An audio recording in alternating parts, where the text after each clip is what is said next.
கிறிஸ்து நல்லவர். இயேசு கிறிஸ்துவே சொல்லுகிறார், தேவன் ஒருவரே நல்லவர், அவரை தவிர வேறொருவரும் நல்லவர் இல்லை என்று சொல்லி. ஏனென்றால் எங்களுடைய வாழ்விலே நான் இந்த காரியத்தை சொல்லி கொண்டு போக விரும்புகிறேன். என்னுடைய இருதயத்திலே வந்தபடி நான் நன்மை எங்களுக்கு நினைக்கிறவர்கள் சில வேளையிலே தீங்கு கூட நினைப்பார்கள். ஆனால் நன்மை மட்டும் நினைக்கிற தேவன், தீங்கு மட்டும் எங்களுக்கு நினைக்காத தேவன் என்றதை விட தீங்கு எங்களை அணுகாதபடி பாதுகாக்கிற தேவன் கர்த்தர் ஒருவரே. இயேசு கிறிஸ்துவானவர் இந்த பூமியிலே வந்திருந்த போது யாரெல்லாம் அவரிடத்திலே வந்தார்களோ அவர்களுக்கு அவர் நன்மை தான் செய்தார். தீங்கு அணுக விடவில்லை, தீங்கை அவர் அனுமதிக்கவில்லை. அதே போலதான் இந்த பூமியில இப்பொழுதும் யாரெல்லாம் அவரிடத்திலே வருகிறார்களோ, அவரை நம்பி இருக்கிறார்களோ அவர்களுக்கு அவர் நன்மை செய்கிறவராய் இருக்கிறாரே தவிர தீங்கை அவர் அனுமதி. நன்மை செய்கிறவர் மாத்திரமல்ல, அவர் தீங்கையும் அனுமதிக்காத தேவனாய் இருக்கிறார். அப்படி ஒரு தகப்பன் தன்னுடைய பிள்ளைக்கு நன்மையை செய்கிறதோடு கூட தன்னோடு கூட வரும்போது ஒரு தீங்கு வரப்போதென்றால் அந்த தீங்கை தடுத்து காக்கிற அந்த ஒரு தகப்பன் எப்படி தாய் அப்படி நாங்கள் இந்த பூமியிலே ஒருவருக்கு ஒருவர் உதவியாய் செயல்படுவோமோ அதிலும் அதிகமாய் அவர் பாதுகாக்க வல்லமையுள்ள தேவனாய் இருக்கிறார். அதனாலே தான் கிறிஸ்துவை எல்லாரும் அதிகமாய் நாங்கள் நேசிக்கிறதற்கு காரியமாய் இருக்கிறது. இன்றைய நாளிலும் நான் ஒரு சில காரியத்தை இந்த இடத்திலே உங்களோடு கூட, ஏனென்று சொன்னால் நடக்கவும் அதிலே வாழவும் நாங்கள் பழகிக் கொள்ளுவோமானால் எங்கள் வாழ்வு இன்னும் அதிக ஆசீர்வாதமாய் காணப்படும். ஏனென்று சொன்னால் இயேசு கிறிஸ்து சொல்லுகிறார், நீங்கள் என்னோடு கூட வாருங்கள், என்னோடு கூட இருங்க, என்னோடு கூட நடவுங்க. அவர் தன்னோடு சேர்த்து கொண்டவர்களை அவர் தன்னோடு வைத்து கொண்டு தானும் அவர்களோடு இருந்தார். அதே போலதான் எங்களையும் அவர் தன்னோடு சேர்த்து கொண்டு எங்களோடு வைத்துக்கொள்ள அவர் விரும்புகிற தேவனாய் இருக்கிறார். எல்லா இடங்களிலும் நாங்கள் வெற்றி சிறக்க வேண்டும், எல்லா இடங்களிலும் நாங்கள் எல்லாவற்றையும் ஜெயிக்க வேண்டும். எங்களை ஒருவரும் எதிர்த்தெரிக்கவோ அல்லது எங்களை ஜெயிக்கவோ அவர் விரும்புகிற தேவன் அல்ல. ஒரு எப்படி நாங்கள் எல்லாவற்றிலும் ஜெயிக்க விரும்புகிறோமோ அதே போலதான் அவரும் அவருடைய பிள்ளைகளாக இருக்கிற நாங்கள் எல்லாவற்றையும் ஜெயிக்க வேண்டும் என்று விரும்புகிறார். அவர் எங்களை ஜெயிக்க வைக்கிறதே அவருக்கு விருப்பமாய் இருக்கிறது. அதனாலே தான் அவர் சொல்லுகிறார், நீ போ, உன்னோடு நான் கூட இருப்பேன். யோசுவா என்ற ஒரு மனிதன் இருந்தார். அவருக்கு மோசே என்ற ஒரு மனுஷன் எல்லாரையும் நடத்தி வந்தார், தேவனுடைய மனிதன். அவர் தேவனுடைய வேலை முடிந்துவிட்டது. யோசுவாவிடத்திலே அவர் தான் அடுத்த லீடர். அவருக்கு கொடுக்கப்பட போகிறது அவர் அடுத்த வேலையை செய்யும்படி. ஆனால் அவருக்கு அதை எப்படி செய்வதென்று தெரியாதிருந்தது. அப்படியான ஒரு சிச்சுவேஷன். இப்ப எங்களுடைய வாழ்க்கையிலும் சில பிரச்சனைகள் வரும்போது நாங்கள் எப்படி அந்த பிரச்சனைகளை மேற்கொள்ள போகிறோம் என்று எங்களுக்கு தெரியாது. சில பிரச்சனைகள் எங்கள் வாழ்விலே திடீரென்று வந்தால், பிரச்சனை மாத்திரமல்ல சில பொறுப்புகளை கொண்டு எங்களிடத்திலே தந்துவிட்டால் திடீரென்று நாங்கள் அதை எப்படி செய்கிறது என்று நாங்கள் ஒரு நிமிஷம் யோசிப்போம். இப்ப உதாரணத்துக்கு நான் ஒரு இடத்துல வேலை செய்து கொண்டு இருக்கிறேன், ஒரு சாதாரணமாய் வேலை செய்துட்டு இருக்கிறேன் என்றால் திடீரென்று ஒரு பொறுப்புள்ளவர் போய்விட்டார், நீ தான் இதை பார்த்து கொள்ளணும் என்றால் நேற்று வரைக்கும் நான் அதை நினைக்கல, திடீரென்று நீ தான் பார்த்து கொள்ள வேண்டும் என்றால் எப்படி முடியும்? அதே போலதான் இந்த யோசுவாவின் இடத்திலே ஆண்டவர் வந்து சொல்கிறார், இந்த ஜனங்களை நீ தான் நடத்த வேண்டும், நீ போ, நான் உன்னுடனே கூட இருப்பேன் என்று. அப்படி சொன்னவர் சொல்லுகிறார், நீ என்னோடு கூட இரு, நீ என்னோடு கூட நட, உனக்கு முன்பாக ஒருவனும் எதிர்த்து நிற்பதில்லை. நான் இன்றைக்கு உங்களோடு கூட அதுக்கு தான் சொல்ல வருகிறேன். நீங்கள் இயேசு கிறிஸ்துவின் நாமத்திலே நீங்கள் இயேசு கிறிஸ்துவோடு கூட நடப்பீர்களானால் இந்த பூமியிலே உங்களை எது எதிர்த்து வந்தாலும் நீங்கள் அதில் ஜெயித்து கொண்டு போறதை காண முடியும். என் வாழ்விலே நான் கண்டதினால் நான் சொல்லுகிறேன், நாங்கள் ஒரு மத புத்தகமாய் வாசிக்கிறது இல்லை.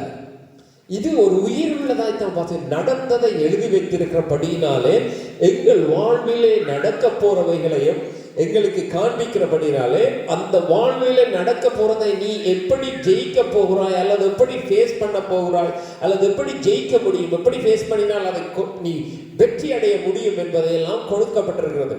அப்ப அதனாலே ஒரு பிரச்சனை வரப்போவதென்றால் அதை எப்படி மேற்கொள்வது என்பது எங்களுக்கு தெரியும். அதனாலே தான் அநேக தேவனுடைய பிள்ளைகளாக இருக்கிற நாங்கள் கலங்குவதில்லை.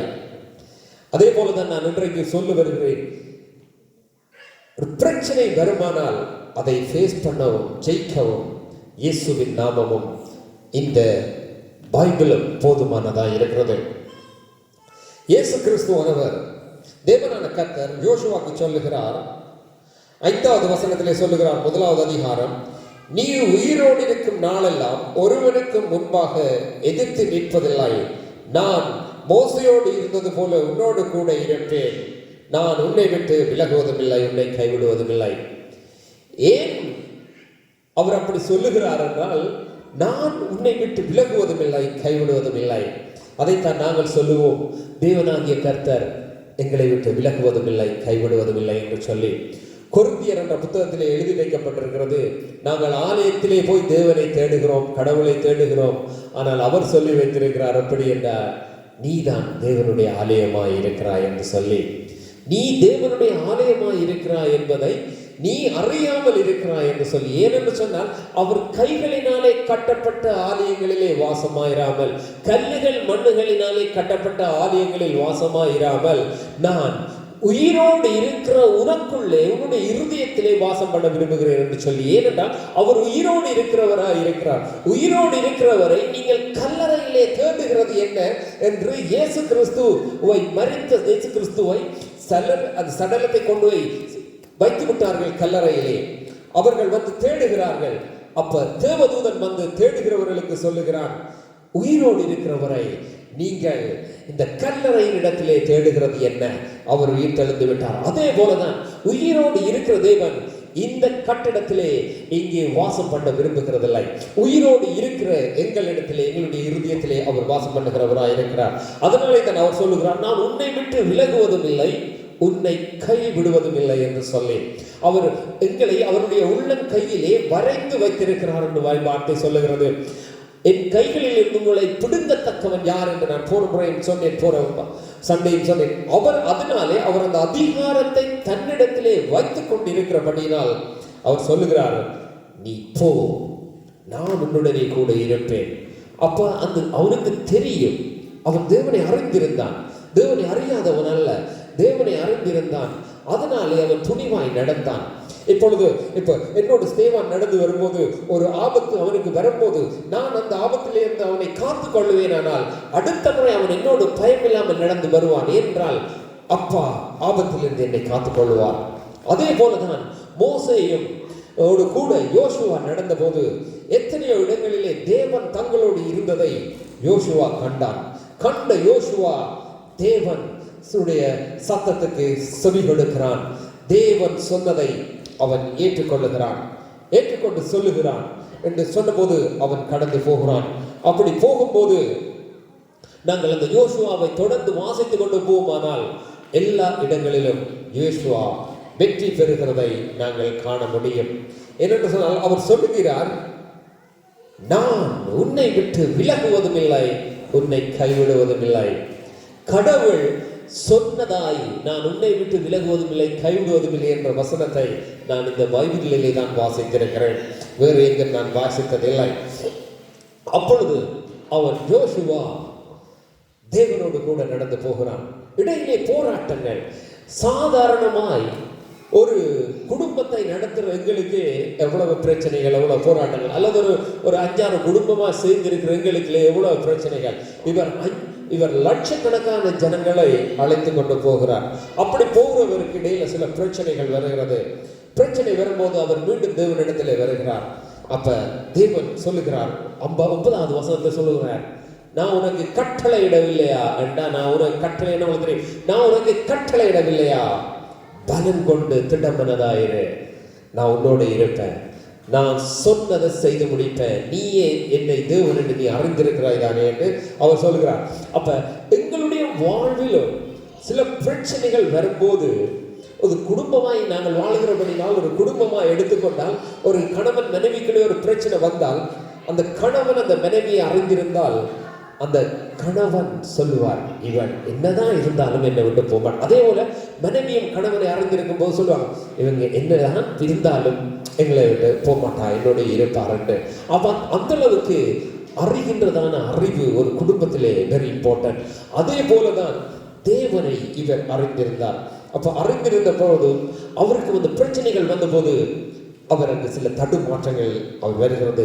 ஏன் என்று தடுமாற்றம் என்பதை விட, ஏன் தேவனே, ஏன் நீர் என்னோடு இருக்கும்போது ஏன் என்று சொல்லி கேட்கும் போது அவர் சொல்லுகிறார், நான் உனக்கு சொல்லலையா, நான் உனக்கு சொன்னேன், நீ பயப்படாதே, நீ கலங்காதே. 9வது வசனம் நான் வாசிக்கிறேன். நான் உனக்கு கட்டளையிடவில்லையா, பலம் கொண்டு திடமனதாயிரு, திகையாதே, கலங்காதே, நீ போகும் இடமெல்லாம் உன் தேவனாகிய கர்த்தர் உன்னோடு கூட இருக்கிறார் என்றார். அவர் மீண்டும் சொல்லுகிறார், அவனுக்கு ஒரு பிரச்சனை வருகிறது, அவனை சுற்ற இருக்கிறவர்களாலே பிரச்சனை வருகிறது, அந்த பிரச்சனையை சமாளிக்க வேண்டிய சூழ்நிலை வருகிறது. அப்பொழுது அவன் இந்த தேவனிடத்திலே வருகிறான், ஆண்டவரே நீர் என்னோடு கூட இருப்பேன் என்றேன், என்னோடு கூட எல்லாத்தையும் வெற்றி சிறக்க பண்ணுவேன் என்றேன். ஆனால் பிரச்சனை, எஸ், ஆனாலும் நீ போ, நான் உனக்கு சொன்னதை செய். அவர் என்ன சொல்லுகிறார் என்றால், நீ என்னுடைய வார்த்தையிலே நீ நிலைத்திரு என்று சொல்லி அவர் சொல்லுகிறார், நீ நான் உனக்கு தந்த வார்த்தையை நீ பற்றி கொண்டிரு, நான் உனக்கு சொல்லி இருக்கிறேன், நான் உன்னோடு கூட இருப்பேன் என்று. அதே போலதான் கிறிஸ்தவர்களாகிய நாங்கள், தேவனை நம்புகிற நாங்கள் இப்படி ஏன் இருக்கிறேன் என்றால், அவர் சொன்ன வார்த்தையை நம்பி அந்த வார்த்தையை பற்றி கொள்வதனால் வேற எந்த ஒரு காரியமும் பெரிதாய் தெரிவதில்லை. எனக்கு வேற எந்த ஒரு காரியமும் பெரிதாய் தெரிவதில்லை. உதாரணத்துக்கு ஒரு பிரச்சனை வந்தால் கூட அதை நான் பார்ப்பதில்லை. ஏனென்றால் கிறிஸ்து என்னோடு கூட இருக்கிறார். அந்த வார்த்தையை, அந்த பிரச்சனையை மேற்கொள்ளத்தக்கவர் நம்மோடு கூட இருக்கிறார். இது எனக்கு மற்றவர்களை நான் சொல்ல முடியாத, நான் என்னைத்தான் சொல்ல முடியும்.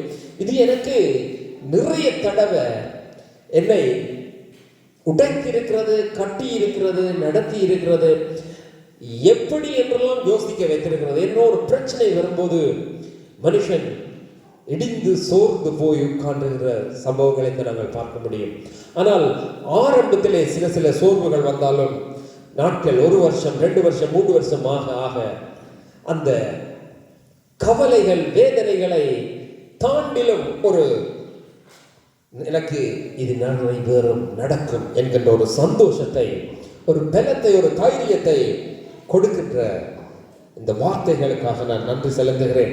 அதே போலதான் நான் ஒவ்வொருவருக்கும் நான் சந்திக்கிற யாவருக்கும் சொல்லுகிறதான காரியம் இதேதான், நம்பிக்கை. அதாவது விசுவாசம், பைபிளில் விசுவாசம் என்று சொல்லப்படுகிறது. அவர் மேல் வைத்திருக்கிற நம்பிக்கையை நாங்கள் பற்றி பிடித்து கொண்டிருப்போமானால், நாங்கள் அவர் மேல் வைத்திருக்கிற நம்பிக்கை எங்களுக்கு யாவையும் செய்து முடிக்கிறது. இந்த இஸ்ரவேல் ஜனங்கள் சில வேளையில யோசிக்கும் போது நானே யோசிப்பேன், இஸ்ரேல் ஜனமா இருந்திருக்கலாம் என்று. ஏனென்றால் கடவுள் முன்பாக அவர்கள் ஒரு விசேஷித்தவர்களாய் காணப்படுகிறார்கள். ஒரு தகப்பனுக்கு முன்பாக 5 பிள்ளைகள் இருந்தால் அதில் ஒரு பிள்ளை விசேஷித்த பிள்ளையாகி காணப்பட்டால் அந்த பிள்ளைக்கு ஒரு பெரிய சந்தோஷமா இருக்கும். ஏனென்றால் நான் எதை கேட்டாலும் அப்பா எனக்கு தர்றார், நான் என்ன செய்ய சொன்னாலும் செய்கிறார், எனக்கு எல்லாம் அவரிடத்துல இருந்து கிடைக்கிறது.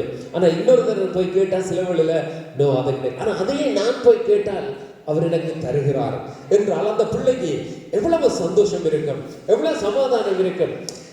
என்ன கேட்டாலும் எனக்கு கிடைக்கும் என்கின்ற ஒரு நம்பிக்கையிலே அந்த பிள்ளை எதை குறித்தும் கவலைப்படாது.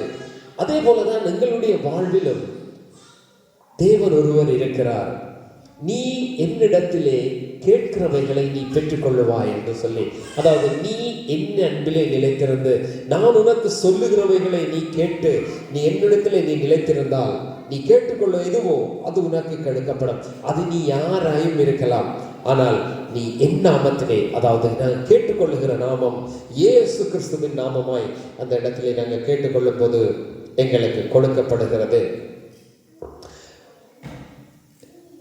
இந்த பூமியிலே அநேக பேர் அநேக காரியத்தை கொடுக்கிறார்கள். ஆனால் நான் கொடுக்க விரும்புகிறது கிறிஸ்துவையும் நித்திய ஜீவனையும் தான். நான் அதிகமாய் விரும்புகின்ற காரியம் இந்த பூமியிலே ஒன்று மதம், மற்றது பிரிவினை. மதம் மனுஷனை பிரிக்கிறது, ஒன்று சேரப்படுகிறது இல்லை. பிரிவினை அதுவும் மனுஷனை ஒன்று சேரப்படுகிறதில்ல, பிரிச்சு தான் வச்சிருக்குது. எதெல்லாம் ஒரு மனுஷனை ஒன்று சேர்க்க முடியாமல், அல்லது ஒரு மனுஷனை ஒரு சந்தோஷத்துக்குள்ளே போக முடியாமல், ஒரு பிரச்சனைகளை எதிரியாய் பார்க்கிறது காரியத்தில் இருந்து ஒரு உதவி செய்ய முடியாதபடிக்கு காணப்படுகிறதான காரியங்களா இந்த மதங்கள் காணப்படுகிறது. அதே போல அந்த பிரிவினை என்று சொல்லி நாங்கள் சாதி என்று கூட எடுத்துக்கொள்ளலாம், இந்த மத பிரிவுகாடுகளை கூட எடுத்துக்கொள்ளலாம். அந்த பிரிவினை இருந்து கொண்டு ஒன்று சேர முடியாதபடி தடுத்து கொண்டிருக்கிறது. ஒருவரிடத்தில் எனக்கு, நான் இன்னொருவரிடத்தில் அன்பு கூற வேண்டும், அவர் என்னிடத்தில் அன்பு கூற வேண்டும். அதுதான் தேவன் விரும்புகிற காரியம். அது லவ் என்று சொல்லுகிறோம் நாங்கள். பைபிள் மாத்திரமல்ல, எல்லா மதங்களும் அதை போதிக்கிறது. சில மதங்கள் தங்களை தாங்களே நேசிக்கிறார்கள், மற்றவர்களை நேசிக்க மாட்டார்கள்.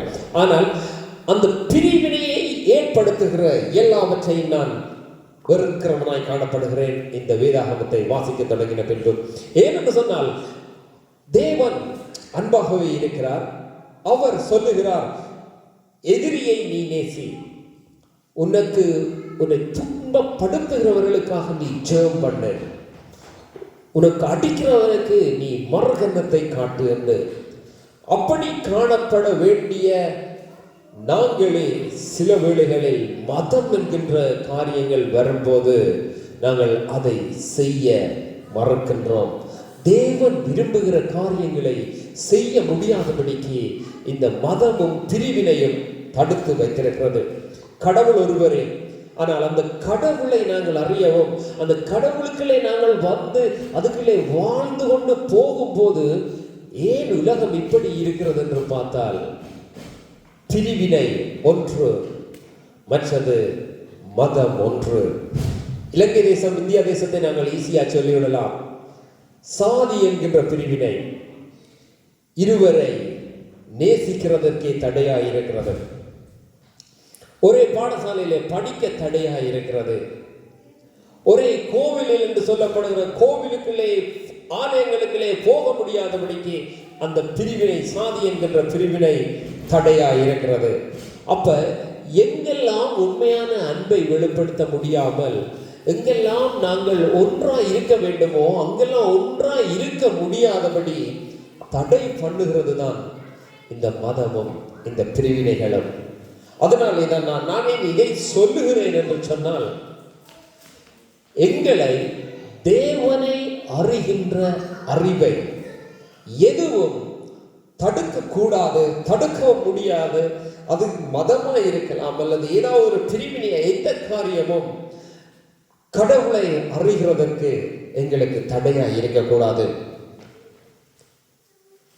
யோவான் 17வது அதிகாரத்திலே 3வது வசனம் சொல்லுகிறது, குமாரனாகிய கிறிஸ்துவையும் அவர் அனுப்பின பிதாவையும் அறிவதே நித்திய ஜீவன் என்று சொல்லி. அப்ப நித்திய ஜீவனை நாங்கள் பெறுகிறதற்கு எதுவும் தடையாய் இருக்கக்கூடாது. எங்களுக்கு இந்த பூமியிலே இயேசு கிறிஸ்து ஏன் கொடுக்கப்பட்டார் என்றால், பாவம் என்கின்ற ஒரு சுவர் கடவுளோடு நெருங்க முடியாதபடி தேவன் ஒரு மனுஷனை உண்டாக்கினார். அந்த மனுஷனுக்கு ஏற்ற துணையை ஏற்படுத்தினார். ஆனால் அவர்களூடாக பாவம் இந்த பூமியிலே வந்ததினால் தேவனுக்கும் மனுஷனுக்கும் இடையான உறவு துண்டிக்கப்பட்டு விட்டது. ஆனால் தேவன் மனுஷனிடத்திலே அன்பு கூர்ந்தார், மீண்டும் தான் உறவாட வேண்டும் என்று விரும்பினார். அதற்கு ஒரே ஒரு வழி, இந்த மனுஷருடைய பாவம் மன்னிக்கப்பட வேண்டுமானால், இதை அதிக டீப்பாய் சொல்லுவதற்கு நேரம் காணாது, அவர் தன்னுடைய இரத்தத்தை சிந்த வேண்டியாய், அதாவது குற்றம் இல்லாத ரத்தம் சிந்தப்பட வேண்டி காணப்பட்டது. இந்த பூமியிலே குற்றம் இல்லாத ரத்தமே இருக்கல. ஏனென்றால் எல்லாரும் பாவம் செய்து பாவம் நிறைந்தவர்களாய் அவர்கள் ரத்தம் அழுக்காய் காணப்பட்டதினால் இந்த பூமியின் பாவங்களை மன்னிக்க, மனுஷனை விடுவிக்க பரிசுத்தமான ஒரு ரத்தம் தேவைப்பட்டது. அந்த பரிசுத்த ரத்தத்தை இந்த பூமியிலே சிந்தும்படி இயேசு கிறிஸ்து வந்தார். அதோடு அது மாத்திரமல்ல, எங்களுக்கும் கடவுளுக்கும் இடையே காணப்பட்ட அந்த திரை, அந்த பிரிவினை, இந்த பாவம் என்கின்ற காரியம் எங்களையும் அவரையும் சேர்க்க விடாதபடி ஒரு மதிலாய் காணப்பட்டது. எப்படி இந்த மதத்தவர்கள் அந்த மதத்தவர்கள் ஒரு இடத்துல கூட முடியாதபடியோ, இந்த ஜாதியும் அந்த ஜாதியும் ஒரு இடத்திலே கூட முடியாதபடி எப்படி ஒரு தடையா இந்த பூமியில இன்றைக்கு காணப்படுகிறதோ, அதே போல கடவுளோடு கூட மனுஷன் உறவாட முடியாதபடி, சேர முடியாதபடி இந்த பாவம் நடுவில் இருந்தது. கடவுள் இங்கால இருக்கிறார், மனுஷன் இங்கால இருக்கிறான். ஆனால் தேவனும் வர முடியாதபடி, அவனும் நெருங்க முடியாதபடி பாவமான மதில் அது காணப்பட்டது. அதை உடைக்கத்தான் எங்கள் தேவனாகிய கிறிஸ்து, தேவன் அவரே கிறிஸ்துவாய் வந்தார். அவர் தன்னை தானே பலியாய் கொடுத்து அந்த திரையை உடைத்து மனுஷனுக்கும் தேவனுக்கும் மீண்டும் உறவை புதுப்பிக்கிறார். அதுதான் புதிய ஏற்பாடு, புதிய உடன்படிக்கை என்று சொல்லுவாங்க. பழைய ஏற்பாடு, பழைய உடன்படிக்கை, அது ஆபிரகாமின் உடன்படிக்கை. இது இயேசு கிறிஸ்துவின் உடன்படிக்கை என்று சொல்லி ஒரு மனுஷன் இயேசு கிறிஸ்துவின் உடன்படிக்கையிலே வந்துவிட்டால், அதாவது இயேசு கிறிஸ்துவை கர்த்தர் என்றும் அவரே தேவன் என்றும், அவர் என்னை மரித்தோரிலிருந்து உயிர்ப்பித்தார், அவர் என் பாவங்களை அவர் இரத்தத்தினாலே சுத்திகரித்தார், கழுவினார், மீட்டார் என்று அவன் நம்பி ஏற்றுக்கொள்ளும் போது அவன் அந்த புதிய உடன்படிக்கையிலேயே வருகிறான். அந்த புதிய உடன்படிக்கைகளே வரும்போது தேவன் சொன்ன ஒவ்வொன்றும் அவனுக்கு காணப்படுகிறது. அந்த உடன்படிக்கையிலேயே அவன் வரும்போது அதை ரியலைஸ் பண்ண முடியும். எஸ், இப்ப என்ன எடுத்துக்கொண்டால், நான் கிறிஸ்துவை இலங்கையிலே பெந்தைக்கோஸ்தே சபைக்கு கல்லறிஞ்சவன். ஆனால் நான் அதை கிறிஸ்துவை கடவுள் என்று ஏற்றுக்கொள்ளாமல் மறந்தளித்தவன் ஒரு நாளத்திலே. ஆனால் இந்த தேசத்திற்கு வந்து நான் ஒரு சண்டே சர்ச்சுக்கு போயிட்டு பைபிளை வாசித்த அடுத்த நிமிஷம் என்னில் உண்டான மாற்றத்தினாலே நான் தொடர்ந்து வாசிக்க விளைக்கிட்டேன். அப்படி வாசித்த போதுதான் இந்த விஷயத்தை நான் ஏற்றுக்கொண்டேன். அப்படி ஏற்றுக்கொண்ட போது நான் எனக்கு தெரிந்தது, கடவுள் உண்டு, ஆனால் கடவுள் உயிரோடு இருக்கின்றார், அவர் என்னோடு உறவாட விரும்புகிறார், அவர் எனக்கு ஒரு உடன்படிக்கையை பண்ணி வைத்திருக்கிறார், அந்த உடன்படிக்கை இயேசு கிறிஸ்துவா இருக்கிறார், அந்த இயேசு கிறிஸ்துவ கூடாக எல்லாவற்றையும் நான் பெற்றுக்கொள்ள முடியும், என் பாவங்கள் மன்னிக்கப்படும் என்று சொல்லி அப்படி நான் வாழ்ந்த போதும் சில கேள்விகள் காணப்பட்டது. ஆனால் வார்த்தை சொல்லுகிறது, நீ இவர்களுக்காக நீ என்னிடத்திலே வந்து நிற்கிறாயோ, அவர்களுக்காக நான் அந்த கேட்கிற காரியத்தை செய்வேன் என்று சொல்லி நான் சொன்ன விஷயம்தான் பலருக்கு ஈரானியன் ஒருவன், முஸ்லிம் ஈரானியன், அவன் தேவனை ஏற்றுக்கொண்டிருந்தான். அவன் சொல்லுகிறான் எப்படி என்று சொன்னால், இயேசு கிறிஸ்து பதில் கொடுக்கிற தேவன் என்று சொல்லி. அப்ப தன்னுடைய தாய் பல வருஷங்களாய் பட்ட வேதனையிலே நான் கிறிஸ்துவை ஏற்றுக்கொண்டு அடுத்த நாள் போய் நான் என் தாய்க்காக விண்ணப்பம் பண்ணும்போது அந்த தாயினுடைய நோய் நீங்கிவிட்டது. அதனாலே நான் கிறிஸ்துவை கடவுள் என்று ஏற்றுக்கொண்டு அல்லாஹ்வை கடவுள் இல்லை என்று நான் சொல்லிவிட்டேன். ஏனென்றால் பல வருஷமாய் நான் அவரிடத்திலே விண்ணப்பம் பண்ணினேன், ஆனால் அந்த விண்ணப்பத்துக்கு பதில் தரல.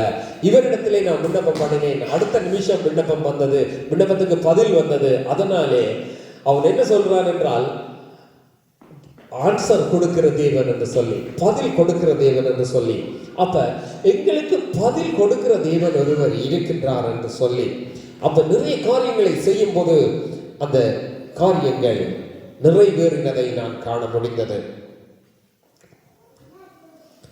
தேவனானவர் எங்களுக்கு எல்லாவற்றையும் நல்லதை செய்ய விரும்புகிறார். நாங்கள் அவரிடத்தில் வந்து விட்டோமானால் அவைகளை பெற்றுக்கொள்ள தடையில்லை. எல்லாவற்றிலும் மேலான நித்திய ஜீவன். சில எங்களிடத்திலே காசு இருந்தால் நாங்கள் காசை கொடுத்து அதற்குரிய காரியங்களை பெற்றுவிடலாம். ஆனால் நித்திய ஜீவன் என்கின்றது பணத்தை கொடுத்து பெற்றுவிட முடியாததா இருக்கிறது. ஒரு மனுஷனுக்கு இந்த பூமியிலே சகலவற்றையும் கொடுக்க தேவன் போதுமானவராய் இருக்கிறார்.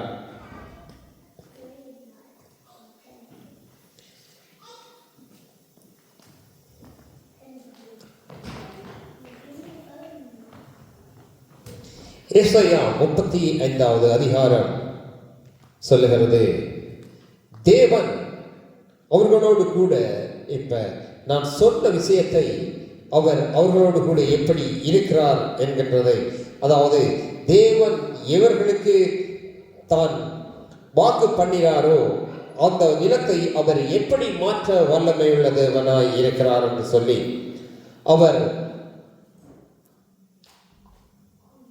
சொல்லுகிறார். தளர்ந்த கைகளை திடப்படுத்தி தள்ளாடுகிற முழங்கால்களை பலப்படுத்துங்கள். மனம் பதறுகிறவர்களை பார்த்து நீங்கள் பயப்படாதிருங்கள், திடங்கொள்ளுங்கள், இதோ உங்கள் தேவன் நீதியை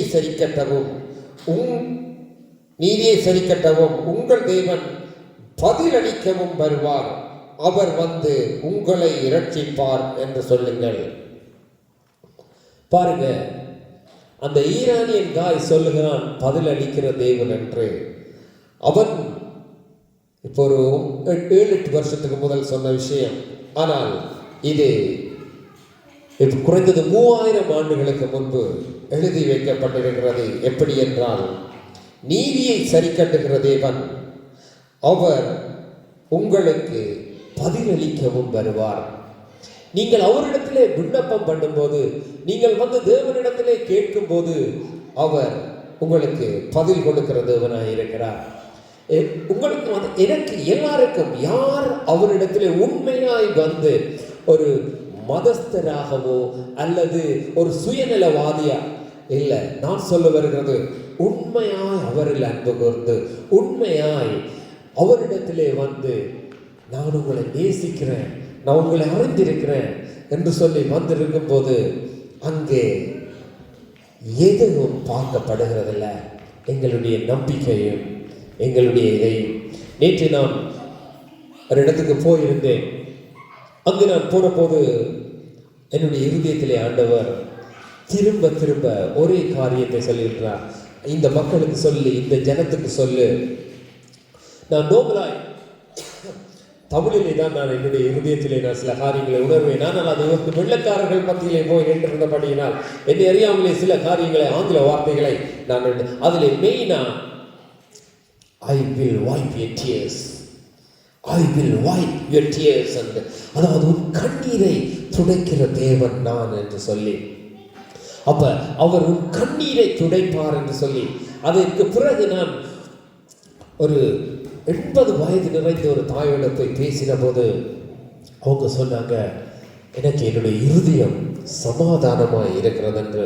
ஆனால் ஏனென்று நான் அறியேன், அவர்கள் கணவனை இழந்து எல்லாராலும் கைவிடப்பட்டு தனக்கு துணை இல்லை என்று சொல்லி தனிமையிலே இருந்த அந்த தாய், நான் இருந்தபோது போய் பேசினேன். பேசி போட்டு நான் கதைத்து போட்டு வந்தேன். அவங்க சொன்னாங்க, எனக்கு இருதயத்துக்கு சமாதானமாக இருக்கிறது.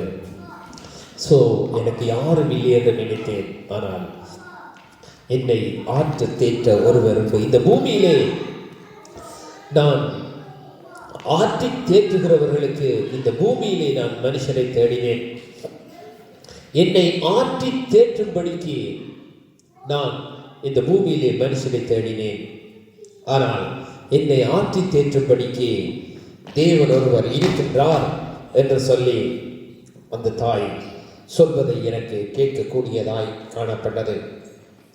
அதே போலதான் யாரெல்லாம் அவரை நோக்கி பார்க்கிறவர்களாய் இருக்கிறார்களோ அவர்களிடத்திலே காணப்படுகின்ற சகல காரியங்களையும் அவர் துடைக்கிற தேவனாய் இருக்கிறார்.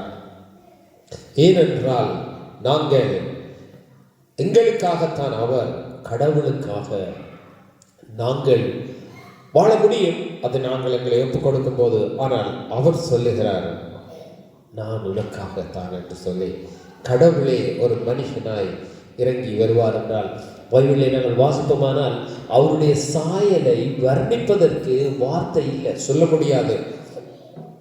அதை சொன்னால் புரிந்து கொள்ள முடியாது. அதை பார்க்கும்போதுதான் சில காரியங்களை விளங்கிக் கொள்ளவும் நாங்கள். அதே போல இருக்கிறது அவருடைய ரூபம். மாணிக்க கற்களை நாங்கள் கண்டதில்லை, இந்திர நீல கற்களை நாங்கள் கண்டதில்லை, சுகந்தி வைடூரியங்களை நாங்கள் கண்டதில்லை. அப்படியான மாணிக்கங்கள், வைரங்கள் எழிலும் பார்க்கின்ற பிரகாசம் நிறைந்த அவர் ஒரு சாதாரண மனுஷனாக இறங்கி வந்தார். அவர் இறங்கி வந்தது ஏன் என்று சொன்னால் நம்மளுக்காக, நம்மளை அவரோடு கூட சேர்க்க. இந்த பூமி, இதில் எத்தனை பேர் நம்புவீங்களோ தெரியாது, இந்த பூமியும் பூமியில் உள்ள ஸ்பிரிட்டும் எல்லாம் தேவனையும் மனிதனையும் பிரிக்கத்தான் போராடுகிறது. நான் சேலஞ்ச் பண்ணி சொல்லுவேன், யாராயிருக்கட்டும் தேவனையும் மனிதனையும் பிரிக்கத்தான் போராடுகிறார்கள். ஆனால் அவர்கள் நினைக்கிறார்கள் நாங்கள் தேவனோடு மனிதனை இணைக்க போராடுகிறோம் என்று. ஆனால் நான் இதை சொன்னால் அவர்கள் சொல்லுவார்கள், நான் கிறிஸ்தவனாக இருக்கிறபடினால், பைபிளை நேசிக்கிறபடினால் சொல்லுகிறேன் என்று சொல்லி. அதற்கு என்னோடு நேரடியாக இருந்து கதைக்க வந்தால் அதற்கு நான் கதைப்பேன். ஏனென்று சொன்னால் தேவன் எங்களுக்காக இருக்கிறார். ஒருவரும் உதவி செய்யாத, ஒருவரும் செய்ய முடியாத உதவியை அவர் செய்கிறவராய் இருக்கிறார்.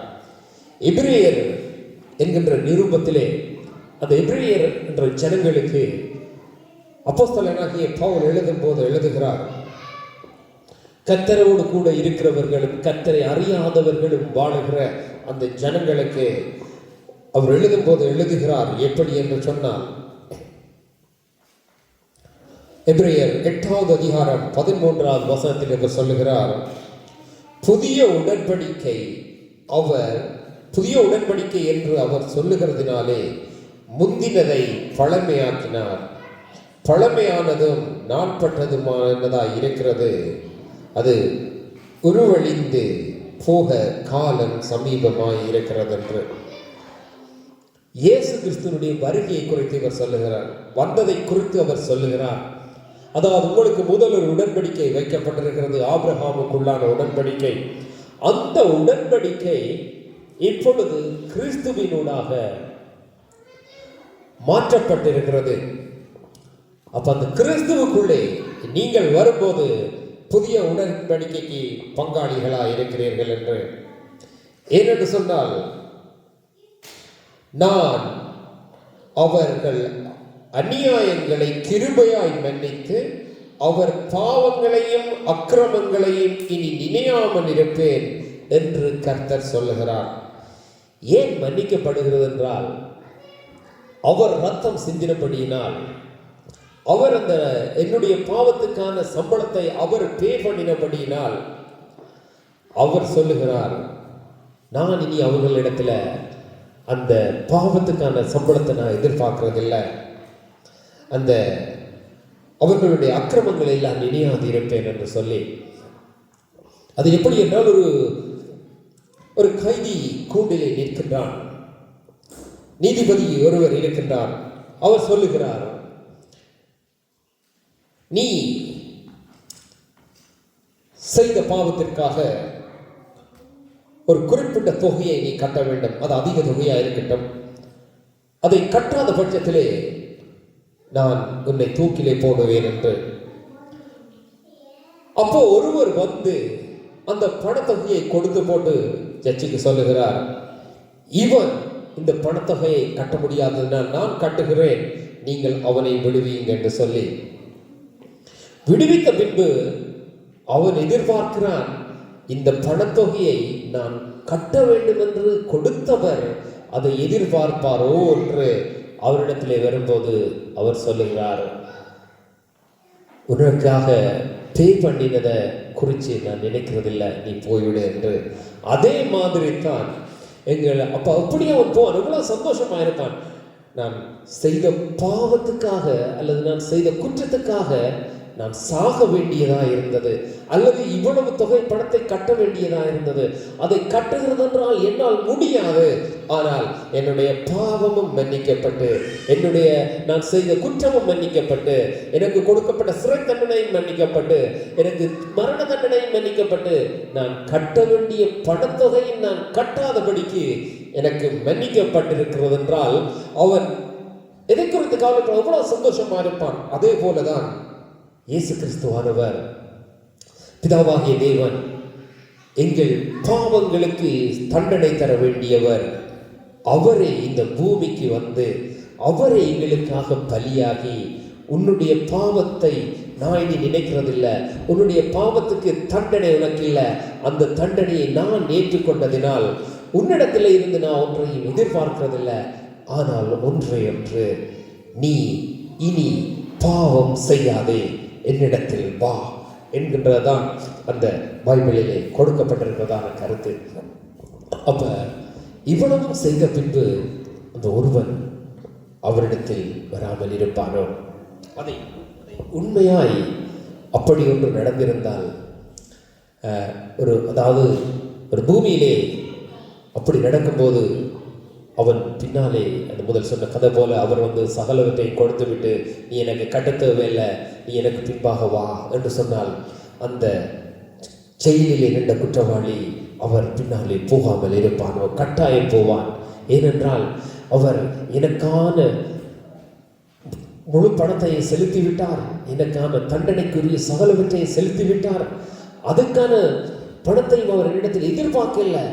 மீண்டும் தனக்கு பின்னால வா, உனக்குள்ளதெல்லாம் என்னிடத்தில் இருக்கிறது என்று சொன்னபோது அவன் எப்படி போவானோ அவ்வண்ணமாய்த்தான் கிறிஸ்துவை ஏற்றுக்கொண்டவன் கிறிஸ்துவுக்கு பின்னாலே போகிறான். ஏனென்றால் அவனுக்கு தெரியும், என் பாவங்கள் எல்லாம் கிறிஸ்துவாலே மன்னிக்கப்பட்டது, இனி என் பாவத்துக்கு என்று நான் மறிக்க தேவையில்லை, என்னுடைய பாவத்துக்கு நான் நரகத்துக்கு போக தேவையில்லை. ஏனென்றால் அவருடைய நாமத்துக்குள்ளே சகலதும் உண்டாயிருக்கிறது. ஏனென்றால் வார்த்தை சொல்லுகிறது, மரணத்துக்கும் பாதாளத்துக்கும் உரிய திறவுகோலை அவருடையவராய் இருக்கிறார் என்று சொல்லி. ஏனென்றால் அவரை அதை பூட்டுகிறவரும் அவரை திறக்கிறவருமாய் இருக்கிறார். அதனாலே தேவனுடைய வார்த்தை ஒரு மனுஷனுக்கு பலன் உள்ளதாய் காணப்படுகிறது. இயேசு கிறிஸ்துவுக்குள்ளே அவர் எங்களை தள்ளாடுகிற முழங்கால்களை அவர் நிமிரம் பண்ணுகிறவர், சோர்ந்து போன இருதயத்தை அவர் ஸ்திரப்படுத்துகிறவர், கவலைகள் கண்ணீர்களை துடைத்து அந்த ஒரு அப்படி அசைக்கப்படுவதில்லை என்று சொன்னால் அப்படி நீக்க பண்ண போதுமானவராயிருக்கிறார். ஒரு தூணை கட்டி போட்டு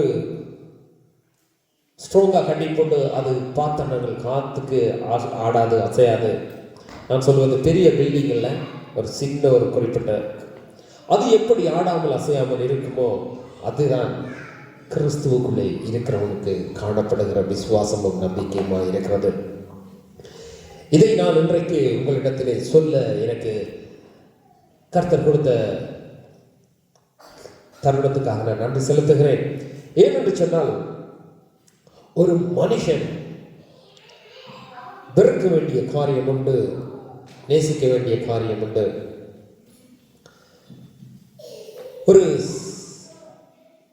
நேற்று நான் காலையில் எழும்பி இருந்தபோது ஒரு கதை ஒன்று எனக்கு இருதயத்தில் ஓடிக்கொண்டிருந்தது. எப்படி என்று சொன்னால், ஒரு தகப்பன் ஒரு மகனை அவர் வளர்க்கிறார். வளர்க்கும் போது சகலவற்றையும் அவனுக்கு கொடுத்து வளர்க்கிறார். ஆனால் அவன் அதிலே திருப்தி இல்லாமல் அவன் வெளியிலே உள்ளவைகளை பார்த்து ஆசைப்படுகிறான். அதே போல இன்னொரு கதை என்னுடைய இருதயத்தில் ஓடிச்சது.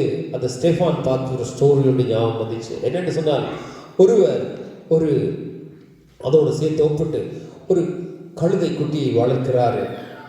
அதை சுற்றிலும் அவர் பாதுகாத்து வேலி அடைத்து வைத்திருக்கிறாரு. ஆனால் அதை அடிக்கவோ கொலை செய்யவோ கொண்டு போகவோ யாரும் வர முடியாதபடிக்கு ஒரு பாதுகாப்பை போட்டு வைத்திருக்கிறார்கள். ஆனால் வெளியிலே அதற்கு பார்க்கும்போது, ஆனால் அதன் மேல் அதற்கு ஒரு நோக்கமுமா இருக்கல்ல.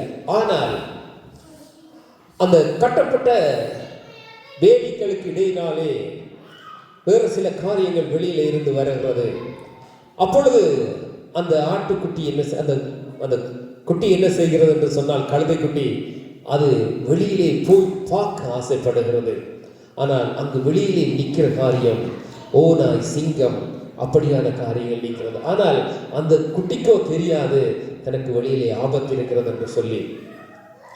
அந்த கதவு திறந்திருக்கும் போது அது வெளியிலே போகிறது வருகிறது. ஏன்னா அதற்கு பயம், தூர போக அவ கொஞ்சம் போகும் கொஞ்சம் வரும். ஆனால் எஜமானுடைய சத்தத்துக்கு கேட்காத வரைக்கும், அந்த குட்டியை தூர போகும் வரைக்கும் அந்த ஓநாய் பார்த்து கொண்டு நிற்கிறது. அப்ப வெளியிலே போறது ஓநாய் பார்க்கிறது, ஆனா அடிக்கல. ஏனென்று சொன்னால் அந்த குட்டி கத்தினால், கழுதை குட்டி கத்தினால் தோட்டக்காரர் அந்த உரிமையாளருடைய காதிலே கேட்கும். அப்பொழுது அவன் வந்து தன்னை அடித்து விடுவான் என்று. அப்படி நாள் செல்ல அந்த கழுதை குட்டி நீண்ட தூரம் போய்விட்டது. அதே போலதான் அந்த தகப்பனும் அந்த சிறு பிள்ளையை சகலவற்றிலும் பாதுகாப்பாய் வளர்க்கிறார். வளர்க்கும் போது அந்த குழந்தை கொஞ்சமாய் தகப்பனை விட்டு தூர போய்விட்டது. அதே போலதான் இந்த கழுதை குட்டியின் தூர போய்விட்டது. அந்த கழுதை குட்டிக்கு ஆபத்து வந்தது. அந்த கழுதை குட்டியை மீட்கிறதற்கு ஒருவராலும் முடியல. ஏனென்றால் அது எஜமானுடைய கையிலே இருந்து மீட்க முடியாத தூரத்திலே போய்விட்டது. ஆனால் அதே போல இந்த தகப்பன், பூமியில் இருந்த தகப்பனும் மகனும் அவன் தூரம் போய்விட்டான். அவனுடைய ஆபத்து அவனை நெறிந்து கொண்டது. அதே போலதான் இன்றைக்கு பூமியில இருக்கிற நாங்கள் தேவனை விட்டு அதிக தூரம் போயிருக்கிறோம் என்று. ஆனால் அந்த ஆபத்தில் இருந்தெல்லாம் மீட்க முடியல. ஆனால் தூரம் போன எங்களை மீட்கும்படி தேவனாகிய கர்த்தர் எங்களிடத்திலே வந்தார். அந்த தேவனாகிய கர்த்தருக்கு நான் நன்றி செலுத்துகிறேன். இதோடு கூட நான் முடித்துக் கொள்ள விரும்புகிறேன். நாங்கள் கடவுளை நாங்கள் பார்க்க வேண்டும். பிதாவே, இந்த வேலைக்காக உமக்கு நன்றி செலுத்துகிறேன். தேவரே, நீர் எங்கள் மேல் பாராட்டின அன்புக்காகவும் கிருபைகளுக்காக நன்றி செலுத்துகிறேன். உம்முடைய குமாரனாகிய இயேசு கிறிஸ்துவின் ரத்தம் எங்களுடைய பாவங்களை சுத்திகரித்து பிதாவே உம்மோடு கூட ஒப்புரவாக்க வல்லமையுள்ளது இருக்கிறோம். அந்த ரத்தத்துக்காக நாங்கள் நன்றி செலுத்துகிறோம். உம்மோடும் உம்முடைய ரத்தத்துக்காகவும் உமக்குள்ளும் நாங்கள் வாழ நீங்க எங்களுக்கு கிருபை தரும்படியாய் ஜெபிக்கிறோம். இயேசுவின் வல்லமையுள்ள நாமத்தில் பிதாவே, ஆமென்.